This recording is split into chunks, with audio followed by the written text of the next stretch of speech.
তো বন্ধুরা, তোমাদের সাথে আজকে একটা ভিডিও শেয়ার করছি, কারণ সোনামা অনেকদিন ধরেই বলছে মা ঘুগনি করো ঘুগনি করো। বিশ্বাস করো, এত গরমে না আমার রাতেরবেলা কিছু করতে ইচ্ছা করছে না। তো যাই হোক, আমাকে করতেই হবে, যেহেতু আমার সোনামা বলেছে বলে কথা। আর আমার সোনা অনেক কিছুই খায় না, তার জন্য যেটা বলে সেটাই আমি করার চেষ্টা করি। আর গরমের কারণে একটু দুদিন লেট হয়ে গেল। তো যাই হোক, তোমাদের সাথে এই ভিডিওটা শেয়ার করা হয়নি, তো আজকে একটু শেয়ার করে নিচ্ছি। তো যাই হোক, সবার প্রথমে আমি একটু মশলা ভেজে নিচ্ছি শুকনো খোলায়। আর এই শুকনো খোলা মশলাটা ভাজাটা দিলে দারুণ টেস্ট হয়, এই জন্য একটু ভেজে নিচ্ছি। দেখো, হালকা একটু জিরে, একটু গরম মশলা, একটু দুটো শুকনো লঙ্কা, তো জাস্ট এটা একটু ভেজে হালকা করে ভেজে রেখে দেবো। তারপরে শুকনো করে একটু গুঁড়ো করে নেবো। তো যাই হোক, মশলাটা ভাজা হয়ে গেছে। আর এদিকে আমি প্রেসারে ঘুগনিটা সেদ্ধ বসিয়ে দিয়েছি, এদিকে সেদ্ধ বসিয়ে দিয়েছি, আর এদিকে আমি মশলাটাও গুঁড়ো করে নিয়েছি।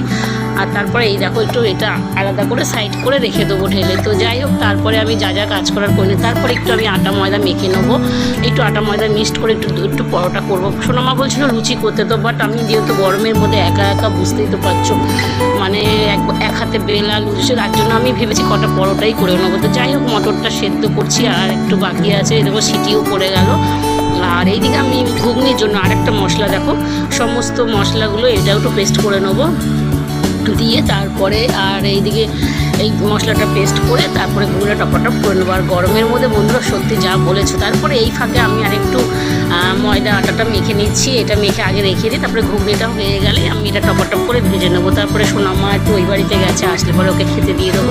আর সোনামার তো খুবই আনন্দ হবে, ও জানেও না যে আমি আজকে ঘুগনি করছি, কারণ ও খুব এক্সাইটেড হয়ে যাবে, কারণ ও অনেক দিন ধরেই বলেছিল। আর দেখো, আমার সোনামার জন্য যদি করতে পারি না, সত্যি আমার আনন্দ হয়। তারপরে ফাইনালি একটু মটরটা সেদ্ধ হয়ে গেল, আর সেদ্ধ হয়ে গেলো। চলো এবার আমি করে নিই। এবার আলুগুলো আমি একটু ভেজে নেবো। আর আমি না একসাথে সেদ্ধ করি না, কারণ আমি জানি আলুটা ভেজে নিলে না দারুণ হয়, তো সেইভাবে করলে ভালো টেস্ট হয় ঘুগনিটার।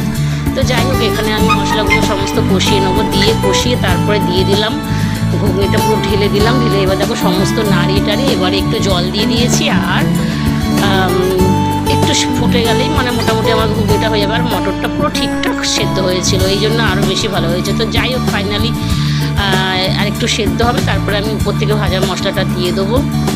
আর তোমরা যারা আমার ভিডিওগুলো দেখে কমেন্ট করো, তাদেরকে অনেক অনেক ধন্যবাদ, অনেক ভালোবাসা। আমার সত্যি তোমাদের ভালো কমেন্টগুলো দেখলে আমার মনটা পুরো অনেক আনন্দ হয়ে যায়। আর তোমাদের জন্য বেসিক্যালি তোমাদের জন্য আরও ভিডিওগুলো শেয়ার করি, যাতে তোমাদের এই ভালোবাসার মতন এই কমেন্টগুলো খুব ভালো লাগে। তো চলো, ফাইনালি আমার পরোটা ঘুগনি সবই হয়ে গেল। এবার সোনামাও এসে গেছে, এই দেখো উপর থেকে আমি ভাজা মশলাটা দিয়ে দিয়েছি। আর এই ফাঁকে সোনামা এসে গেছে, এবার সোনামাকে আমি খেতেও দিয়ে দেবো। আর সোনামার রিয়াকশানটা দেখো, তোমরাই বলবে।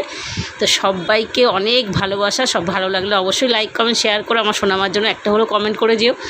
তো সবাইকে অনেক অনেক ভালোবাসা মন থেকে। আর ভিডিওটা ভালো লাগলে কিন্তু সবাই ফলো করতে ভুলো না। তো চলো বন্ধুরা, আমার তো আজকে ঘুগনিটা আর পরোটা পেয়ে খুব আনন্দ। তো মেয়েকে আনন্দ দিলে তো মায়েদের খুব খুব